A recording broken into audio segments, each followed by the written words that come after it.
রংপুর, ময়মনসিংহ, কুমিল্লা ও সিলেট অঞ্চলের উপর দিয়ে ঘন্টায় ৬০ থেকে ৮০ কিলোমিটার বেগে ঝোড়ো হাওয়াসহ বৃষ্টি ও বজ্রবৃষ্টির পূর্বাভাস দিয়েছে আবহাওয়া অধিদপ্তর।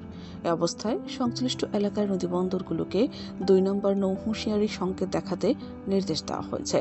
এদিকে ঢাকা ও এর পার্শ্ববর্তী এলাকার আকাশ আজ অস্থায়ীভাবে মেঘলা থেকে মেঘাচ্ছন্ন থাকতে পারে, ফলে বজ্রবৃষ্টি সহ ঝোড়ো হাওয়ার পূর্বাভাস দিয়েছে আবহাওয়া অধিদপ্তর।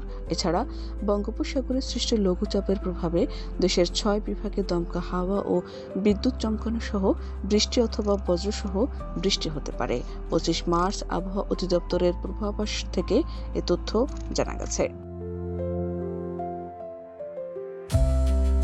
একই সঙ্গে দক্ষিণ বা দক্ষিণ পশ্চিম দিক থেকে ঘন্টায় ১০ থেকে ১৫ কিলোমিটার বেগে বাতাস প্রবাহিত হতে পারে, যা অস্থায়ীভাবে দমকা অথবা ঝোড়ো হাওয়ার আকারে ঘন্টায় ৪০ থেকে ৫০ কিলোমিটার পর্যন্ত বৃদ্ধি পাওয়ার আশঙ্কা রয়েছে।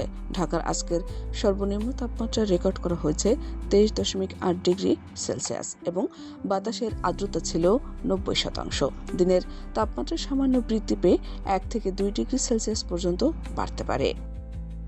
শাহনাজ পারভীন, দেশ রূপান্তর।